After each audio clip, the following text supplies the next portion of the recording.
اعوذ باللہ من الشیطان الرجیم، بسم اللہ الرحمن الرحیم۔ سورہ الکہف کی 102ویں آیت تک ہم پہنچ چکے ہیں۔ اللہ تعالیٰ فرماتے ہیں بسم اللہ الرحمن الرحیم، افحسب الذین کفروا ان یتخذوا عبادی من دونی اولیاء ان اعتدنا جہنم للکافرین نزلا۔ تو کیا یہ لوگ جنہوں نے کفر اختیار کیا ہے یہ خیال رکھتے ہیں کہ مجھے چھوڑ کر میرے بندوں کو اپنا کارساز بنا لیں گے؟ ہم نے ایسے کافروں کی ضیافت کے لیے جہنم تیار کر رکھی ہے۔ یہ آیت جو ہے یہ اسلام کا بہت بنیادی اصول واضح کرتی ہے، اور وہ بنیادی اصول یہ ہے کہ اللہ تعالیٰ کے علاوہ ہمارا کوئی اور ولی، کوئی اور مددگار نہیں۔ لیکن ایک لمحے کے لیے ٹھہر جائیے، پہلے اس لفظ ولی کو دیکھتے ہیں۔ تو ولایا جو ہے یہ ایک عدد فعل ہے، ورب ہے، اور اس ورب سے، اس فعل سے جو اسم نکلتا ہے وہ ہے ولی، اور ولی کی جمع ہے اولیاء۔ اب ولی اور اولیاء اور ولایا یہ دو معنوں میں آتے ہیں۔ ایک ان کا پہلا معنی ہے جو سب سے اہم ہے، جو بنیادی معنی ہے، اور دوسرا ان کا ثانوی معنی ہے۔ تو جو ان کا اولین معنی ہے اس کا مطلب ہے وہ جو بہت قریب ہو، جو کسی کے بہت قریب ہو، تو اس کو کہا جاتا ہے ولی۔ اور جو دوسرا معنی، جو ثانوی معنی ہے، وہ ہے مددگار، دوست، حفاظت کرنے والا اور آپ کی رکھوالی کرنے والا۔ یہ اس کا ثانوی معنی ہے۔ قرآن مجید میں یہ دونوں معانی میں استعمال ہوا ہے۔ اس آیت میں بھی یہ دونوں معنی میں استعمال ہوتا ہے کہ اللہ تعالیٰ آپ کے سب سے قریب ہے۔ اللہ اور انسان کے درمیان ایک براہ راست تعلق ہے، اور کسی تیسرے کو اس میں ڈالنے کی ضرورت نہیں۔ اللہ آپ کی بات براہ راست سنتا ہے اور براہ راست جانتا ہے، اور آپ سے براہ راست تعلق رکھتا ہے۔ اور دوسری چیز یہ کہ وہی آپ کا اصل مددگار، اصل دوست، اصل رکھوالا اور اصل حفاظت کرنے والا ہے۔ اب یہاں پر اس سے پہلے کہ ہم اس آیت کی مزید تفصیلات میں جائیں تو پہلا سوال یہ اٹھتا ہے کہ آخر اللہ پہ یقین کرنے کی ضرورت کیا ہے؟ انسان کو کیا ضرورت پڑی کہ وہ اللہ پہ یقین کرے؟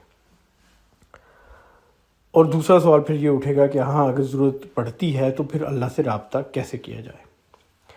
تو پہلی بات، اللہ تعالیٰ پہ یقین کیوں کیا جائے؟ تو اس کی ایک بہت بنیادی وجہ ہے، یہ ہماری فطرت کا تقاضا ہے۔ انسان کے ذہن میں، انسان کے دماغ میں، اس کی سوچ میں ایک خاص حصہ صرف اس چیز کے لیے وقف ہے کہ وہ کسی کی عبادت کرے یا کسی سے عقیدت رکھے۔ اور یہ جو ذہن کا ہمارا حصہ ہے نا، عقیدت والا، یہ ہر انسان میں پایا جاتا ہے۔ اور جب اس کو اللہ کی ذات کے لیے استعمال نہ کیا جائے تو ہماری عقیدت پیدا ہو جاتی ہے اور لوگوں سے۔ کن لوگوں سے؟ کوئی فلم سٹار ہے، کوئی سپورٹس مین ہے، کوئی مشہور و معروف شخصیت ہے، کوئی لیڈر ہے۔ لیڈروں کی عقیدت پہ آپ نے دیکھی لوگ جان سے گزر جاتے ہیں لیڈروں کی عقیدت میں۔ اسی طرح کوئی آپ کا قومی ہیرو ہے۔ تو یہ انسان کی فطرت میں، اس کی سرشت میں ہے عقیدت رکھنا۔ اور یہ اللہ تعالیٰ کا وعدہ ہے کہ میں نے تمہارے اندر اپنا ایمان کی صلاحیت پیدا کر کے تمہیں اس دنیا میں بھیجا ہے۔ کوئی انسان انفرادی طور پہ یا کوئی بھی معاشرہ اجتماعی طور پہ ایسا نہیں جو اس چیز کا قائل نہ ہو، عقیدت کا۔ آپ جب خدا کا تصور ہٹا دیتے ہیں معاشرے سے تو پھر باقی لوگوں کے ساتھ عقیدت پیدا ہو جاتی ہے، رول ماڈلز کے ساتھ اور ہیروز کے ساتھ، ان چیزوں میں عقیدت پیدا ہو جاتی ہے۔ تو اب چونکہ عقیدت ایک بنیادی ضرورت ہے، انسان کی فطرت کے اندر ہے، تو اس کے لیے انفرادی طور پہ بھی اور اجتماعی طور پہ بھی معاشروں نے اور افراد نے کوشش کی، کھوج کی خدا کی ذات کی کہ اللہ کون ہے، وہ کون ہے جس نے ساری کائنات بنائی، وہ اصل عقیدت کا حقدار کون ہے۔ تو دو طرح کے مذاہب ہیں دنیا میں۔ ایک تو وہ جو الہامی مذاہب ہیں جن میں اللہ تعالیٰ کی طرف سے کتابیں نازل ہوئی، الہام ہوا انبیاء پر، اور انبیاء بھیجے گئے، 1,24,000 انبیاء بھیجے گئے۔ تو اس میں اسلام ہے، یہودیت ہے، عیسائیت ہے، ابراہیم علیہ السلام کا مذہب ہے، نوح علیہ السلام جو مذہب لائے وہ ہے، آدم علیہ السلام نے جس مذہب کی ترویج کی وہ، یہ سب ہم ان کو اسلام ہی کہتے ہیں۔ مختلف ادوار میں مختلف ناموں سے ان کو منسوب کیا گیا۔ تو ان تمام مذاہب میں جو الہامی مذاہب ہیں ان میں تو آپ کو یہی نظر آتا ہے کہ ایک خدا ہے، اللہ ہے، اس کی ذات ہے، اور انسان سے اس کا براہ راست تعلق ہے۔ اس میں کوئی بھی درمیانی سلسلے اور کوئی بھی درمیانی افراد نہیں ہے۔ لیکن جہاں انسانوں کو یہ چیز نہیں نصیب ہوئی، انہوں نے اپنے تئیں کوشش کی اللہ کو جاننے کی، تو وہاں چونکہ براہ راست تعلق نہیں تھا، وہی نہیں آ رہی تھی، تو لوگوں نے یہی سوچا کہ اللہ سے براہ راست تعلق نہیں بنایا جا سکتا، اس لیے بالواسطہ تعلق نکالا جائے۔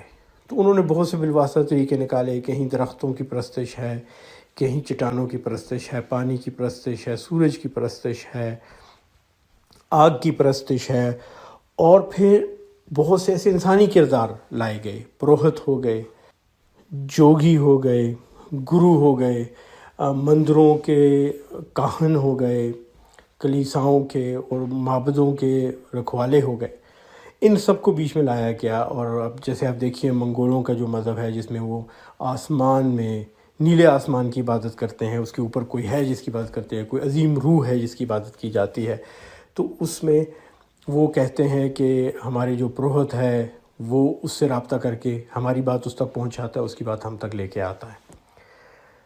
پھر بہت سے اس قسم کی باتیں اور اس قسم کی سوچیں عیسائیت، یہودیت اور اسلام ان میں بھی شامل ہو گئیں۔ جیسے جیسے لوگوں نے اپنے پرانے مذاہب کو چھوڑ کے نئے مذاہب اختیار کیے، تو اپنی پرانی سوچ کو ساتھ لے کے آگے۔ یہاں پہ میں آپ کو ایک مثال دوں گا ایک ایسے مذہب کی جس کے بارے میں وثوق سے نہیں کہا جا سکتا کہ وہ الہامی مذہب ہے، لیکن کافی حد تک قرائن یہ بتاتے ہیں وہ الہامی مذہب ہے، اور وہ ہے مجوسیت، جس کو آج کل ہم مجوسیت کہتے ہیں۔ مجوسیت کی ابتدا جب ہوئی تو اس زمانے میں فارس کے اندر، ایران جو آج کل کا ہے، لوگ بت پرستی کیا کرتے تھے، اور ان میں ایک دائی آئے جن کا نام زرتشت تھا، اور انہوں نے کہا کہ نہیں، بت پرستی مت کرو، ایک خدا کی عبادت کرو۔ اہور مزدا اس خدا کا نام لوگوں نے لکھا ہے کتابوں میں، اور انہوں نے کہا کہ اس خدا کا نہ کوئی بت ہے، نہ کوئی صورت ہے، نہ کوئی تصویر ہے، اور یہ خدا ہے جس نے سب کو بنایا ہے، اس کی عبادت کرو، نیک اعمال کرو گے تو مرنے کے بعد وہ ایک یوم حساب قائم کرے گا، اور نیک لوگوں کو بہشت کے باغوں میں بھیجے گا، اور جو گناہ گار ہیں ان کو جہنم نامی جگہ میں آگ میں جلائے گا۔ تو لفظ جہنم اصل میں فارسی زبان کا لفظ ہے، وہاں سے عربی میں آیا ہے۔ اور انہوں نے یہ بھی کہا کہ ایک طاغوتی طاقت ہے جس کی کوشش ہے تمہیں گمراہ کرنے کی، اور یہ اللہ تعالیٰ کے ہر کام کے خلاف تمہیں چلانے کی کوشش کرے گا، اس سے بچو۔ جس طرح ہمارے ہیں ابلیس شیطان کا کردار ہے، اس طرح انہوں نے بھی ایک کردار بتایا۔ تو ان سب مماثلتوں کی وجہ سے تقریباً علماء کا اتفاق ہے کہ وہ اللہ کے نبی تھے، لیکن چونکہ قرآن میں ذکر نہیں ہے، حدیث میں ذکر نہیں ہے، تو ہم کچھ کہہ نہیں سکتے۔ ان کے جانے کے بعد یہ مذہب اسی طرح چلا۔ کچھ عرصے بعد لوگوں نے کہا کہ اللہ تعالیٰ کی کوئی نشانی ہونی چاہیے جس کو دیکھ کے ہم اللہ کو یاد کریں۔ تو ان میں سے کچھ لوگوں نے کہا کہ آگ اللہ کی نشانی ہے، کیونکہ اللہ تعالیٰ سزا جب دیتا ہے تو جہنم کی آگ میں جلاتا ہے۔ اب ان علاقوں میں جہاں یہ مذہب پھیل رہا تھا، ان میں آذربائیجان بھی شامل تھا۔ آذربائیجان میں باکو میں تیل کے کنویں ہیں، تیل اکثر زمین سے نکل کے سطح پہ آ جاتا تھا، آسمانی بجلی کڑکتی پڑتی تو وہاں آگ جل جاتی۔ اب تیل کے کنویں میں سے آگ رس رہا ہے اور آگ جل رہی ہے، تو آگ بجھتی نہیں تھی، وہ صدیوں تک جلتی رہتی تھی۔ تو انہوں نے اس آگ کے گرد معبد بنا دیا اور کہا کہ یہ جہنم کی آگ ہے جو نیچے زمین سے آ رہی ہے۔ لوگوں میں یہ تصور تھا کہ جہنم زمین کے نیچے ہے اور جنت آسمان کے اوپر ہے۔ کرتے کرتے وہ اللہ کی نشانی بگڑتے بگڑتے نعوذ باللہ من ذالک خدا کی ذات بن گئی اور آگ کی پرستش شروع ہو گئی۔ اسی دوران ان کے ہاں کچھ علماء نے یہ بھی کہا کہ وہ جو طاغوتی طاقت ہے، جو شیطان ہے، جو بہکاتا ہے، اس کی ایک فوج ہے جس میں اس نے انسانوں اور جنات کو شامل کیا ہے۔ اسی طرح اللہ کی ایک فوج ہے جس میں فرشتے شامل ہیں، اور وہ بھی انسانوں کو شامل کرنا چاہتا ہے، اور چونکہ انسان بڑے ہیں تعداد میں، تو اللہ کی کوشش ہے کہ انہیں اپنی فوج میں شامل کرے، اور شیطان کی کوشش ہے کہ انہیں اپنی فوج میں شامل کرے، اور دونوں کے درمیان مارکے چل رہے ہیں، دنیا میں جنگ جاری ہے، روحانی دنیا میں بھی اور جسمانی دنیا میں بھی۔ اب یہاں پہ آ کے یہ تصور ابھرا کہ اللہ تعالیٰ کو نعوذ باللہ من ذالک، خدا کو مدد کے لیے فوج اور لوگ چاہیے، اور وہ لوگوں سے مدد مانگتا ہے، کبھی خود براہ راست اور کبھی فرشتوں کے ذریعے۔ اس آیت میں اللہ تعالیٰ نے ان دونوں تصوروں کو زائل کیا ہے کہ نہ تو خدا کو کسی کی مدد چاہیے، نہ تمہیں کسی اور کی مدد چاہیے خدا کی مدد کے علاوہ۔ اب اسی طرح کی عقائد بعد میں عیسائیت میں پیدا ہوئے، جس کو نوسٹک کرسچینٹی کہتے ہیں۔ تو عیسائیت کے اندر بھی روحانیت کا ایک بہت بڑا پہلو پیدا ہوا، جس میں یہ کہا گیا کہ خدا سے براہ راست نہیں مانگا جا سکتا، تو مختلف قسم کے پیر اور درویش ہیں، سینٹس جن کو کہتے ہیں۔ اپنے سفر کے لیے جانا ہے تو سینٹ کرسٹوفر سے مدد مانگیے، وہ آپ کی مدد کرے گا۔ اور معاملات میں سینٹ جارج ہیں، وہ آپ کی مدد کریں گے۔ آج بھی جو کلیسا ہے وہ ہر کچھ عرصے بعد کسی ایک نیک بندے کو سینٹ کا درجہ دے دیتا ہے، اولیاء کا درجہ دے دیتا ہے، ولی بنا دیتا ہے، اور پھر آپ اس سے مدد مانگتے ہیں اور وہ اللہ تک آپ کی بات پہنچاتا ہے۔ یہودیت میں بھی آج کل جو یہودیت ہے وہ یہودیت نہیں جو موسیٰ علیہ السلام کے زمانے میں تھی، یہ ریبنسٹک رہبانیت والی یہودیت ہے، اور اس میں بھی یہ تصور ہے کہ اللہ اور انسان کے درمیان رابطہ قائم کرنے کے لیے بہت سی بزرگیدہ شخصیات ہیں جن کا ہونا بہت ضروری ہے۔ اور چونکہ تورات میں یہ چیز نہیں لکھی، زبور میں نہیں لکھی، تو یہ تصور پیش کیا گیا کہ موسیٰ علیہ السلام کو صرف تورات نہیں ملی، داؤد علیہ السلام کو صرف زبور نہیں ملی، بلکہ کوہ طور پہ اللہ تعالیٰ نے ان کو ایک زبانی پیغام بھی دیا، اور وہ زبانی پیغام لکھنا نہیں تھا، بس اس کو سینہ در سینہ، نسل در نسل زبانی آگے چلانا تھا، اور وہ روحانیت کا پیغام تھا۔ اب اس پہ یہودیت کے وہ لوگ جو کہ تورات زبور کے قائل ہیں، وہ اکثر اعتراض کرتے ہیں کہ اگر اس چیز کو لکھنا نہیں تھا تو 6 صدی عیسوی میں کیوں لکھنا شروع کر دیا، اور آج اس پہ کتابوں کی کتابیں دھڑا دھڑ کیوں لکھی جا رہی ہیں۔ لیکن اس اعتراض کا کسی نے کوئی جواب نہیں دیا، اور وہ اس بات پہ مصر ہیں کہ نہیں، اصل یہودیت جو ہے وہ یہی ہے جو زبانی تھی، اور تورات زبور جو ہے اس کے برابر کی اہمیت رکھتی یا اس سے بھی زیادہ اہمیت رکھتی ہے۔ تو ایسے تصورات سے بہت سی جگہ مددگاروں کا تصور، بزرگیدہ ہستیوں کا تصور جو کہ آپ کی مدد کرتی ہیں، اللہ تک آپ کی بات پہنچاتی ہیں، وہ مذاہب میں شامل ہو گیا۔ لیکن قرآن مجید اس بارے میں بڑا واضح ہے کہ اللہ اور انسان کے درمیان کوئی تیسرا نہیں ہو سکتا، اور کئی جگہ پہ آیات آئی ہیں۔ میری تحقیق کے مطابق 30 سے زیادہ آیات ہیں جو اس ضمن میں ہیں کہ اللہ کے علاوہ کوئی اور ولی نہیں، کوئی اور نصیر نہیں، اور میں ان میں سے کچھ چیزیں آیات آپ کی خدمت میں پیش کرتا ہوں۔ سب کی سب تو وقت کی کمی ہے، اس پہ ابھی بات نہیں ہو سکتی۔ تو سورہ النساء کی 45ویں آیت ہے 45، واللہ اعلم بأعدائکم وکفی باللہ ولیا وکفی باللہ نصیرا، اور اللہ بہتر جانتا ہے تمہارے دشمنوں کو، اور اللہ کافی ہے تمہارا ولی، اور اللہ کافی ہے تمہیں کامیابی دینے والا۔ پھر سورہ توبہ ہے، وہاں پہ ہے ان اللہ لہ ملک السماوات والارض یحیی ویمیت وما لکم من دون اللہ من ولی ولا نصیر، بے شک اللہ تعالیٰ ہی ہے جو کہ زمین و آسمان کا مالک ہے، وہی زندگی دیتا ہے اور وہی موت لاتا ہے، اور اس کے علاوہ نہ تمہارا کوئی ولی ہے اور نہ کوئی مددگار۔ اور پھر سورہ عنکبوت میں جو 41ویں آیت ہے وہ تو انتہائی واضح ہے۔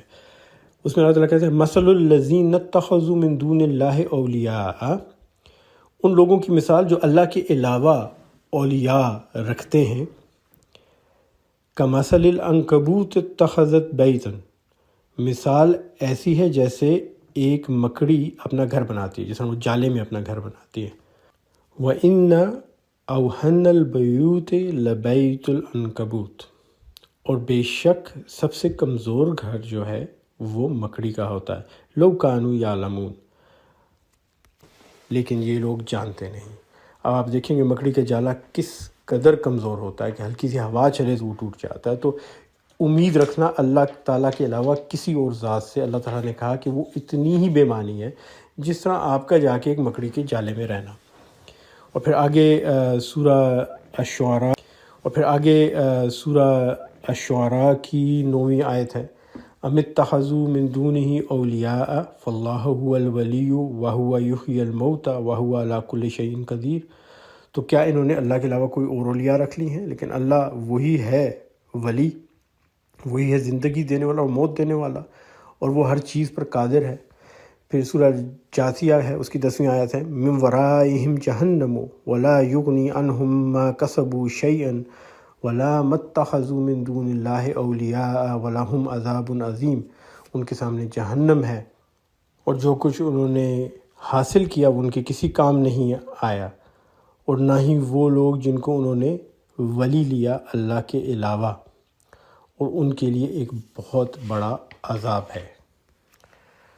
اب یہاں آگے چل کے ایک اور چیز کو جاننا، اس کی وضاحت کرنی بڑی ضروری ہے کہ آپ نے اللہ سے مدد تو مانگی، اللہ پہ آپ کا یقین ہو گیا، آپ کو پتہ چل گیا آپ کے ذہن میں، دماغ میں عقیدت کا ایک بہت بڑا سینٹر ہے، دماغ کے اندر ایک بہت بڑا حصہ ہے جو عقیدت سے متعلق ہے، تو آپ نے اللہ تعالیٰ کو جان لیا۔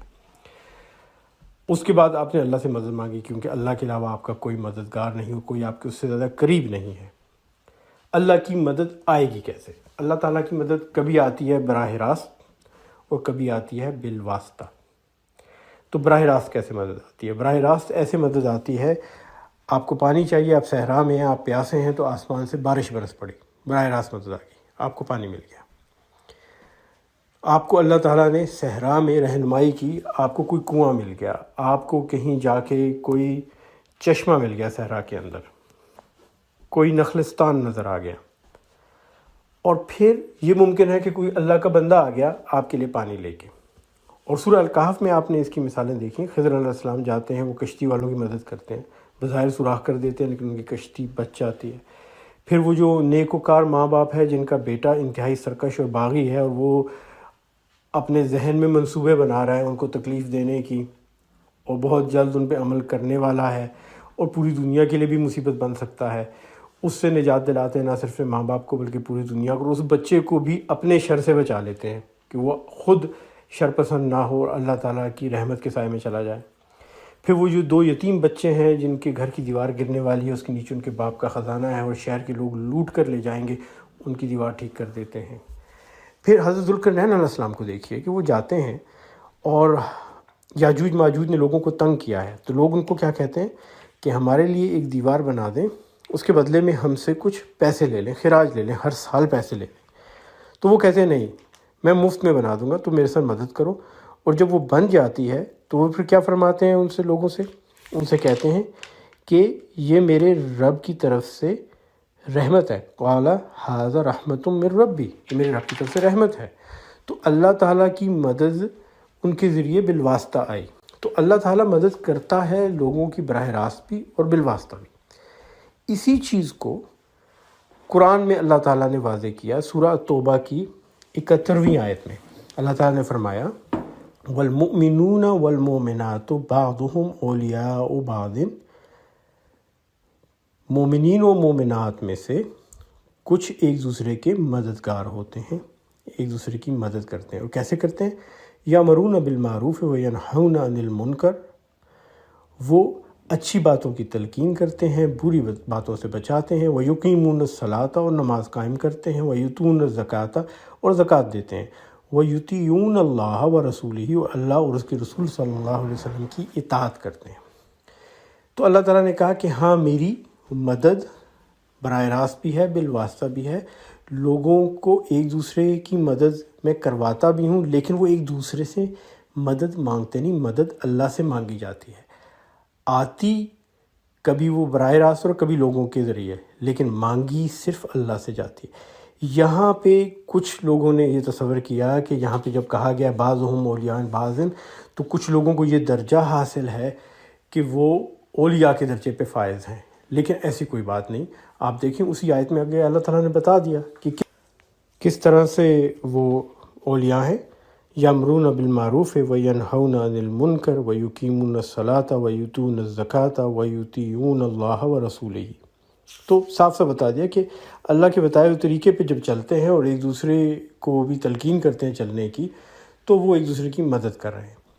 دوسری آیت جس سے تھوڑا بہت لوگوں نے پھر اس سے یہ مطلب اخذ کر لیا کہ اسلام میں بھی باقی مذاہب کی طرح کچھ تصور ہے ایسے لوگوں کا جو انسان اور اللہ کے درمیان رابطہ رکھتے ہیں، وہ ہے سورہ یونس کی 62ویں آیت، اور اس میں ہے الا ان اولیاء اللہ لا خوف علیہم ولا هم یحزنون، بے شک جو لوگ اللہ کے ساتھی بنے ان کو نہ تو خوف ہے اور نہ کوئی غم۔ لیکن یہاں دیکھیے یہ وہ لوگ ہیں جو اللہ کے ساتھی بنے، یہ وہ ہیں میرے اور آپ کی طرح کے لوگ جنہوں نے اللہ سے مدد مانگی اور اللہ کے ساتھی بن گئے۔ اور اگلی ہی آیت میں اس کو بیان بھی کر دیا کہ کون لوگ ہیں۔ اب یہ شک نہ پیدا ہو کہ کہیں کوئی خاص لوگ تو نہیں، کوئی پروہت، کوئی گرو، کوئی کاہن تو نہیں ہے، نہیں۔ اللہ تعالیٰ اگلی آیت میں فرماتے ہیں الذین، وہ لوگ آمنو جو ایمان لائے، وقانو یتقون، اور وہ تقوی کرتے ہیں۔ تو جو ایمان لائے اور جنہوں نے تقوی کیا ان کو کوئی خوف نہیں، ان کو کوئی غم نہیں، کیونکہ وہ اللہ کے ساتھ ہیں، اللہ کے ساتھ ہی ہیں۔ اب اس سے ہرگز یہ مراد نہیں کہ وہ اللہ کی نعوذ باللہ مدد کر رہے ہیں جیسا کہ زرتشت کے مذہب میں تھا، اور نہ ہی اس سے یہ مراد ہے کہ وہ اللہ اور لوگوں کے درمیان ایک وسیلہ ہے، ایسی بھی کوئی بات نہیں۔ اور پھر میں یہ کہوں گا کہ 30 سے زیادہ آیات تو بالکل واضح طور پہ کہتی ہیں کہ اللہ کے علاوہ کوئی اور مددگار نہیں ہے، اور تم اللہ کے علاوہ کسی اور کو مددگار نہ لو۔ اور ان دو آیات میں بھی جو غلط فہمی پیدا ہوئی وہ اگر آپ ترجمے کو غور سے پڑھیں اور اگلی آیت کے ساتھ ملا کے پڑھیں یا پوری آیت کو پڑھیں تو وہ ایک دم دور ہو جاتی ہے۔ انشاءاللہ تعالیٰ کل ہم اگلی آیات کی تلاوت کریں گے سورہ الکہف کی، جو کہ ایک دفعہ پھر انتہائی مفہوم سے بھرپور ہیں، اور ان کے اوپر تفصیل سے بات کرنے کا اللہ تعالیٰ ہمیں موقع دے، انشاءاللہ ان کو سوچنے سمجھنے کی صلاحیت دے، آمین ثم آمین۔ تب تک کے لیے اجازت دیں اور دعاؤں میں یاد رکھیے گا سب کو۔ السلام علیکم ورحمۃ اللہ وبرکاتہ۔ دعوت چینل کو دیکھنے اور سننے کا بہت بہت شکریہ۔ اللہ تعالیٰ آپ کو اس کا دنیا اور آخرت میں اجر عطا فرمائے، آمین ثم آمین۔ ہماری ساری ٹیم کا میں خاص طور پہ مشکور ہوں، اور درخواست کروں گا کہ ان کے لیے خصوصی دعا کریں، خاص طور پہ آئی ٹی ٹیم کے لیے جنہوں نے بہت محنت سے یہ ویڈیوز اور گرافکس بنائے ہیں، اور ایک بہت خاص دعا کی اور اجر کی جو ہے التجا اس شخصیت کے لیے جس کے کہنے پہ یہ چینل شروع کیا گیا اور جس کی خواہش پہ اور رہنمائی میں اس کا آغاز کیا گیا۔ کچھ مصلحتوں کی وجہ سے ان کا نام نہیں لے سکتا میں اس وقت، لیکن آپ سے درخواست ہے کہ خاص طور پہ ان کے لیے دعا کریں، اور اس بات کی دعا کریں کہ ہم سب لوگوں کو اللہ تعالیٰ اس چینل کے ذریعے اور دعویٰ کے اس کام کے ذریعے دنیا اور آخرت میں اپنے قریبی لوگوں میں شامل فرمائے، اور دنیا آخرت میں کامیابی عطا فرمائے، آمین ثم آمین۔